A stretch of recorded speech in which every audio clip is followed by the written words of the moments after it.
I don't know what the definition of Right. ghost is. So I think maybe it's me trying to figure that out. And like maybe we've done this before. You know, maybe the ghost is us. Hi, this is Chiwan Choi. So, like most ideas I have, it's I'm like sitting on Facebook and I just go, wouldn't it be cool if, and then, so one day during this quarantine, I was like, we should, I think I was watching the live stream from the Conjuring house that I paid $15 for. Best $15 I spent like streaming that for a week. I was like, man, when this quarantine is over, let's start a ghost hunting team called "Are You There, God? Are You There, Ghost? It's Me, Margaret." When I realized we'll probably never go outside again, it's like there should be a podcast. I just want, I just wanted to talk to other writers of any genre about like their own experiences with ghosts or other paranormal stuff, but like mostly ghosts, and get their personal stories from that. I know I have mine that starts from childhood, I'm and feeling like this is all serious now, Chiwan. I'm like, no, no, ooh. no, no. And I'm looking Like, at you. I love yeah, you. yeah, yeah. I I love love you. your mind. I love your ideas. Okay, Yeah, yeah. yeah. So I was like, man, you know, I lived in a haunted house in Korea when I was like 3 or 4 years old. Um, and that's I know what the impact this had on me for my entire life. So I wanted to ask other writers like about their experiences, um, and see how, if at all, it's impacted their writing, and just chat with it. So the first person I contacted about this is the incredible, wonderful, love of my life, Natashia Deón. Quickly reading like the serious bio from her website. I'll edit it. You don't have to hear the whole thing, but because there's a lot. Natasha Deón is an NAACP Image Award nominee and author of the critically acclaimed novel Grace, which came out through Counterpoint Press, who's also putting out her next book, which we'll ask her about. She was awarded the 2017 American Library Association's Black Caucus Award for Best Debut Fiction. Grace was also named a New York Times Top Book 2016, Kirkus Review Best Book 2016, so on and so on and so on. And she's also the founder of an incredible project called Redeemed, a nonprofit that pairs professional writers with those who have been convicted of crimes. She is a practicing criminal attorney and law professor, amazing writer, writing professor, just on and on and on. She's just done incredible work. And for those of us who know her personally, it's been such a blessing with her and her incredible family. And she's just incredibly fun to talk to. So please welcome Natashia Deón. Love you, Natasha. It's so hard to sit here and look at you this close and you're talking to me. Oh my God. I love you forever It's and been ever. so long. It's been so I long. know. I miss going to King Eddie's and having drinks Oh in my LA God. and just Yeah. being normal, Being So good to normal. see you. Yeah. Yeah. I mean, so after this is done, one day when we meet at a bar again, we'll just repeat this whole conversation. One of the reasons I asked you is because the ghost is such a part of Grace. First, tell us, first of all, whether you had experiences with ghosts, and if you could share with us one of those stories. Ooh, yeah. So my novel Grace, it's a ghost story Hmm. primarily, but I don't know. I don't know how to define what ghosts are. I think we have ghosts in America generally in Right. our systems, and we have Native American. There's so many genocides that have happened here.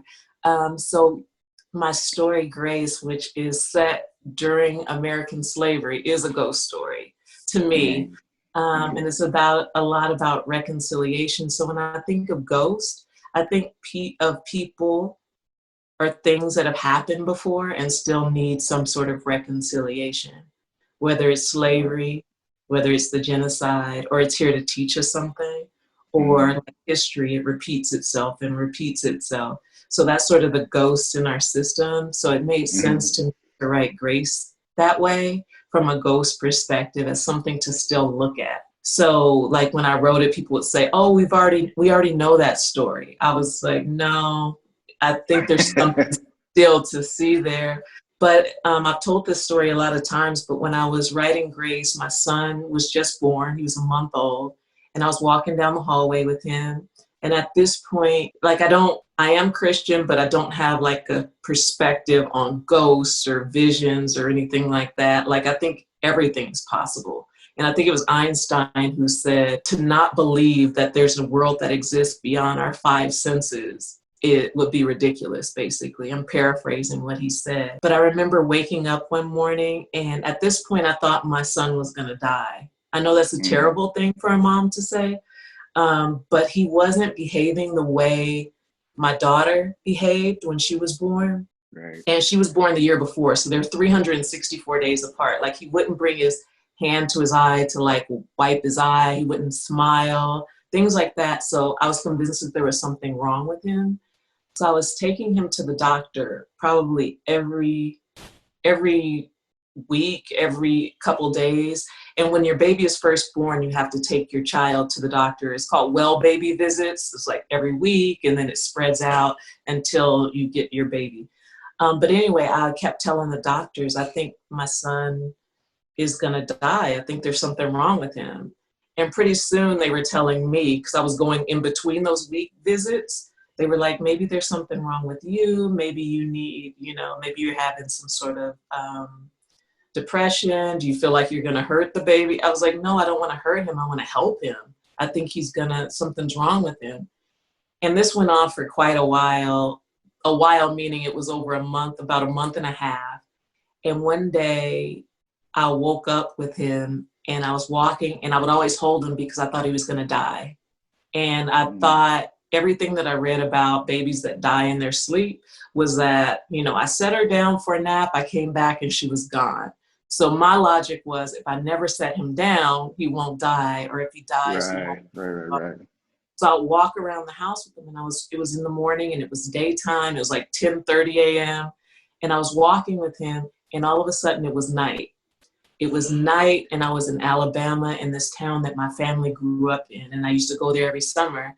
And I remember the moon was there in the corner, and it was the woods, and there was a woman running, and she was pregnant, and she had on a yellow dress, and there was blood on her dress, and this terrible thing happens to her. And when I'm watching it happen, I was terrified at first, but then I was like, no, I'm in a dream. I never got up. I'm not standing here in my hallway. Everything's fine. So then it ended, and it was daytime, and I'm in my hallway again, and I was like, oh my God, what just happened?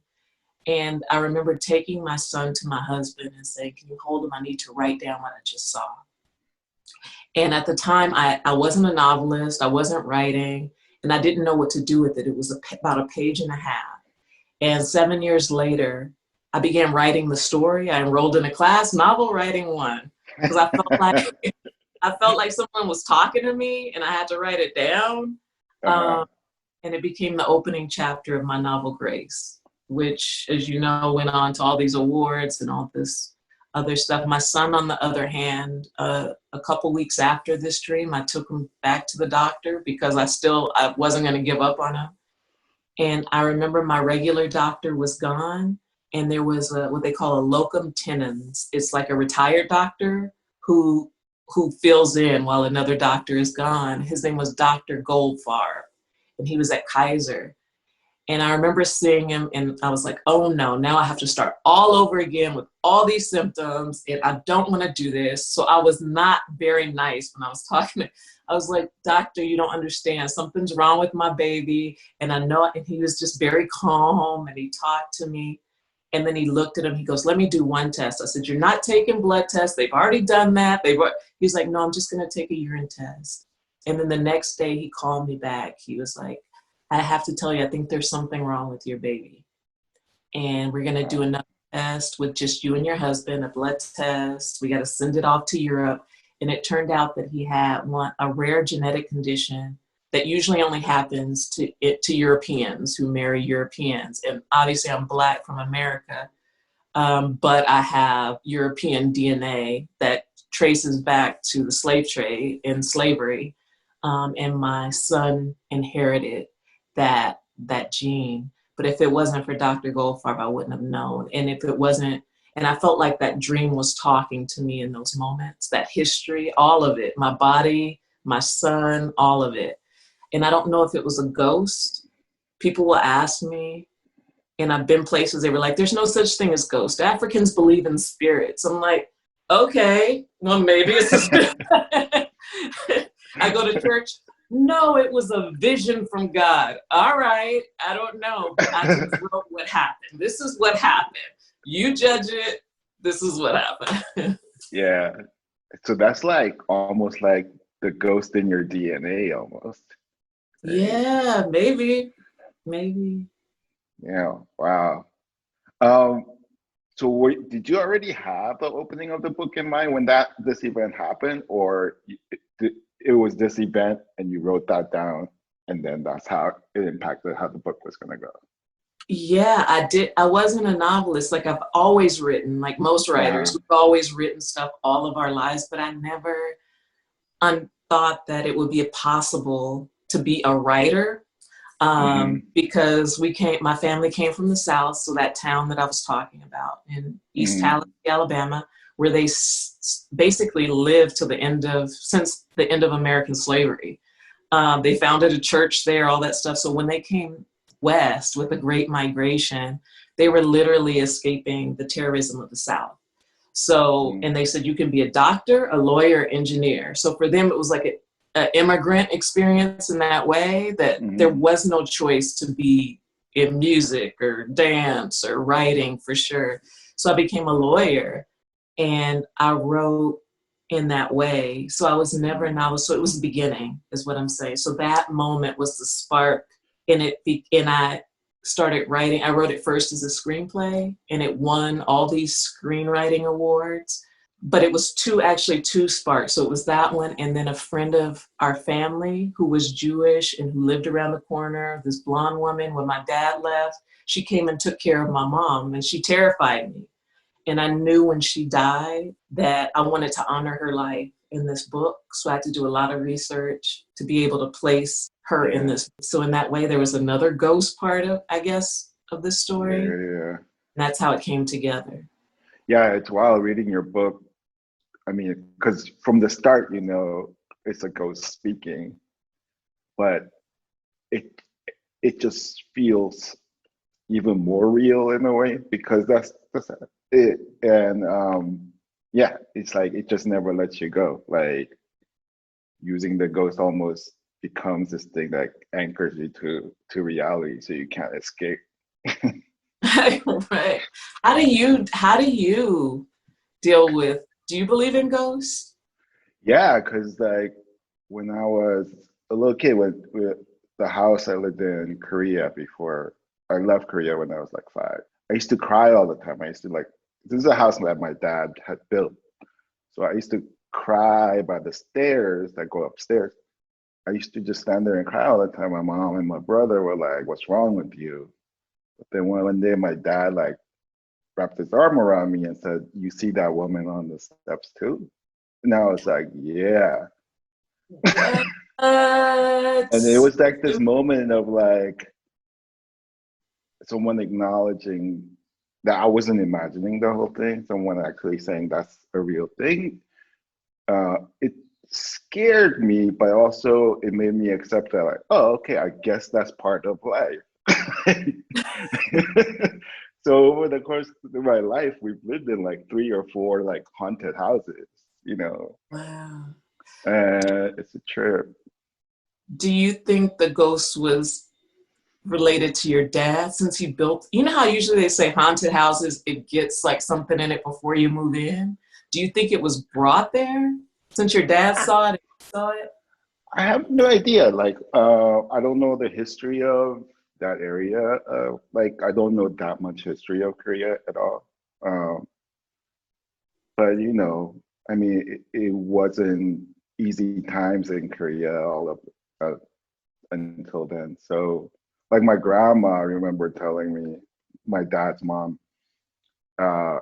when she was pregnant with her youngest child, my youngest aunt on my dad's side, she said in this house they were in, all she saw were all these dead soldiers just walking back and forth inside the house. And she knew that her daughter would have this terribly hard life, right? So, well, my aunt, like, after she got married and stuff, realized she couldn't have kids. So it was like this direct thing of like, oh wow, okay, I remember grandma telling me this story, and this is, so it's like the direct link. And it was this weird thing of like, this is, I neither thought of it as tragic or anything. It was just like, oh, I guess this is just how things go, you know. So Wow. yeah, there are times where I feel like when I don't see ghosts for a while, I feel like I miss them or something. Yeah. I dream of the ghosts. That's how they talk to me or show them. If that's what it is. Is this element going to be part of your next book that you're working on? Or that's coming out soon, actually? Yeah, so kind of, because I don't really, like I said, I don't really know if what I saw was a ghost. Like, I don't know what the definition of ghost is. So I think maybe it's me trying to figure that out. And like, maybe we've done this before. You know, maybe the ghost is us, you know, like maybe. So I don't know. So in The Perishing, which is my new book, it's about basically a person who is remembering all these lives that happened before, but she also sees into the future. And I open it, you know, the epigraph, your poem is actually going to be the epigraph that I'm proposing for this book. And it's about, maybe this isn't the end, really. Maybe this is a beginning. Every time people die, it's a beginning of something else. But what if there is no heaven or some other place? Maybe, or whatever you think the afterlife is, maybe we just start again and we have like an imprint of the past. So I'm really just asking those questions. So I really don't know. I think writers write trying to figure out what we think about things. And then also, while I was writing the book, I went to this retreat. I made a retreat for myself where I was staying in these, you know, those mobile homes, those Airstreams. There's like an Airstream park, and it's a hotel. And Where? I refurbished. It's in Ventura. Ventura, California. And I went there and I was in one of the places. And I remember the first night, I was like, this is so cool. All these renovated, what a great idea. And you could work and write. And you can go out and you can have s'mores and stuff at night. And it's really cute. And the first night I felt like I was being watched. So I was like, whoa, like somebody was in there with me, which was really strict. So I was like, maybe somebody can see in the gaps of the curtains. So I'm putting like towels and stuff. And I was sitting on the bed and I was typing and I felt like somebody across from me was looking at me. And I was like, that's weird. So when I finished that night, maybe halfway, maybe an hour or so, because I did the Calm app, you know, the app where you could just relax. I did that and I fell asleep and I woke up in this thing. True story. I felt like I was being held down by both arms. I couldn't move, like something was raping me. And I remember, and you know, as a Christian, my defense is I plead the blood of Jesus over this thing. I was like, you were not, no, I just started, that's what I was, but I couldn't even say it. I was so paralyzed, I couldn't even say the words. And then it came out and then it stopped. I don't care what you believe, like that was the only way that I was gonna make it stop. And it stopped. And I checked out that next morning. I was supposed to be there all week. I was like, that one right there is haunted. And they were like, and I thought to myself, I'll never again rent someone's house where they've been so closely confined like that for so long, because there was something that happened. And just like that opening of my chapter, it happened. Call it what you want. Judge me if you want about my beliefs. That's how it went down. True story. Yeah. Wow. Yeah. Like, you better brace yourself with that next book you write. You'll be like, okay, now what? Come on, fool. I got all Come on, kinds fool. of charms. I wear my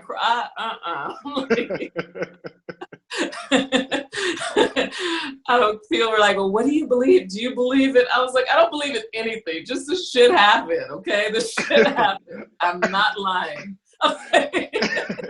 And that trailer is haunted. That's all I'm saying. And the people at the checkout were like, okay. I was like, it is. It's haunted. They were like, which one did you? I was like, that one right there is haunted. I was like, you need to tell people. Have you shared the story with your kids about the events from before Grace?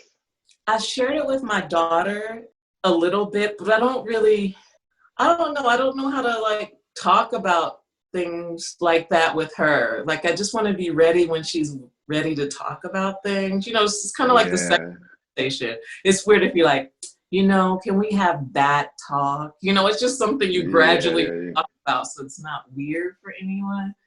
But as she asks me questions, I'm just as truthful about my experience as possible.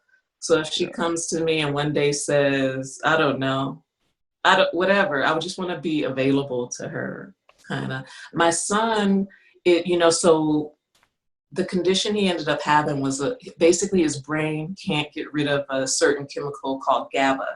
GABA is what you find in like Rohypnol drugs, like roofies or great drugs. But he constantly has it in his brain. So every way that he interacts with the world is as if he's high. So he walked when he was 4. He ran when he was 6. So he's learning to talk, things like that. He's 13 now.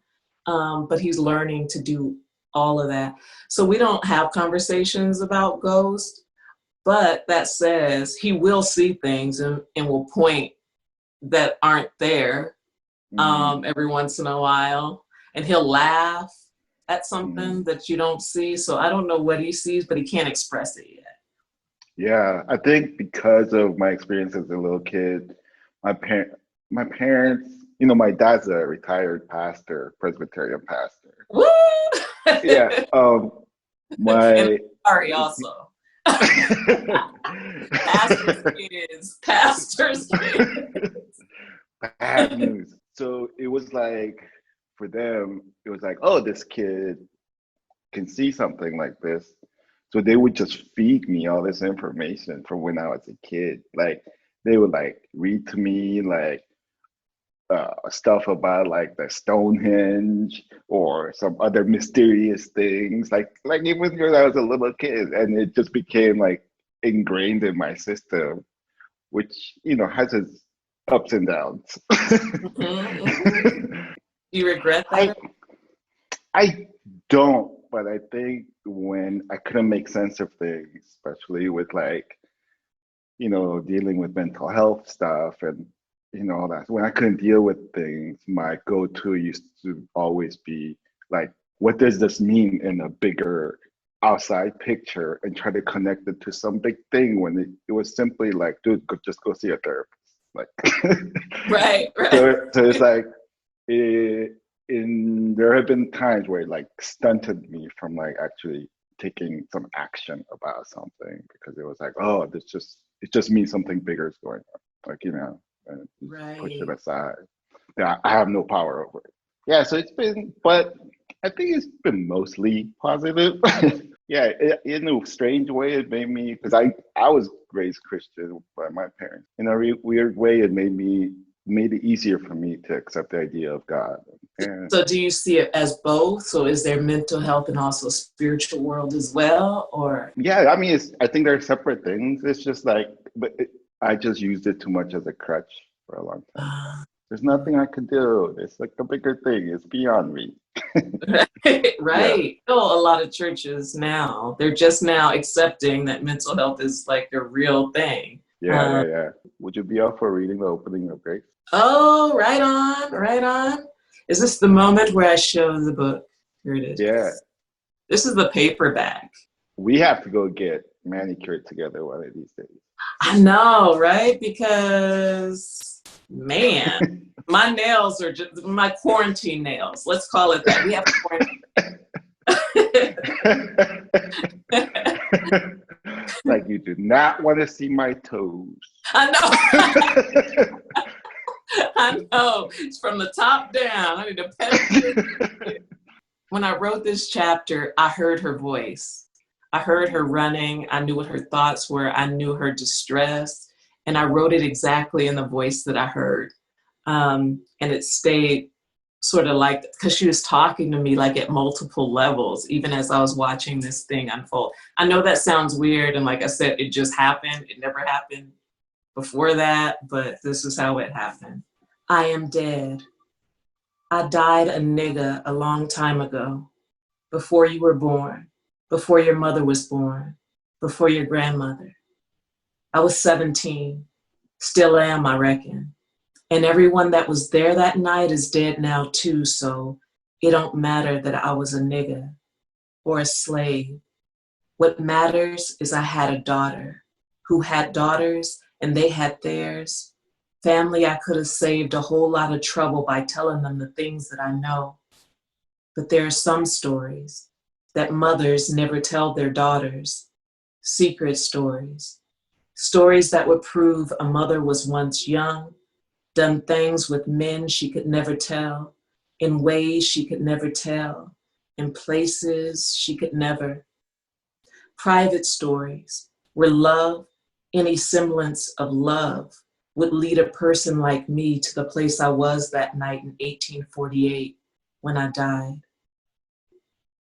For 2 days and 2 nights we've been running, me and the child inside me. Pain is trying to get me to stop, make me push away the pain, but I won't push. My pretty yellow dress is stained red and brown now, but not by the blood of the man I killed, like they think. It's mine. The dark of night's been hiding my running for a while, muffling the sounds of my chest gushing in and out from my own hard breaths. Every few steps, the blue light of the moon sneaks past the treetops and strokes my face, urging me on. It's the only mercy I get in these hot Alabama woods. The devil's coming, and I have to keep moving for this baby, for me. But the pain's burning so bad now I can't hardly do nothing but fall against this old oak tree, hand slip sliding down its trunk, stinging. Barking from the hunting dogs is shooting across the air and bumping around inside me. I have to move faster, run like sister once told me to. I beg my belly, hold on to me, it ain't time. But this baby's got a plan. Her head's at my opening spot, burning hot, ripping my hips wide apart, carving a way out. I hold in my screams and bow over hard in the dirt, knees first. A man's voice shouts, "This way, she's up this way." I want to live. I want this baby to live, but she's betraying me. Every muscle in my body slamming shut, so I push. She's tearing through me, I push. I don't want to, but I push. Screaming mute deep inside myself, pushing so hard, but hollering so low so they can't hear me. A wave of warm water pours out of me, carrying my joy and deep sorrow. Before God and this oak tree, she come, and she don't cry. I guess she want us to live too. I move her into the triangle of moonlight that sets my arm aglow, and she see me, and I see in her the good part of love. The weight of them pushed me over, these dogs, clawing and biting at my back, but the pain ain't gonna make me give her up to them. I gotta protect her, get up, keep running. I feel my legs, so I bend them. I feel them firm on the ground, so I push up. I hold her close with one arm and pull up with the other. I can make it. I tell myself again how to run, counting my steps. 1, 2, 1, 2, 1, 2. A spark of light, a loud pop, nothing. My last thought, is to not fall on my baby. Damn. So that's what I saw. And it just happened. Whatever. I'm like, Thank you, Natasha. So will you let everybody know where they could find you on social media and stuff? Yeah, you can find me at natashiadeon.com. It's NATASHIADEON.com. I don't have a name like Chiwan Choi, which is like an easy one to find. I'm on Twitter at Natasha Deón, Facebook the same, and Instagram. Instagram's sort of my home because it's easy and slow. And I do gardening there. And you can find my book at bookshop.org, Amazon, or anywhere you buy a book.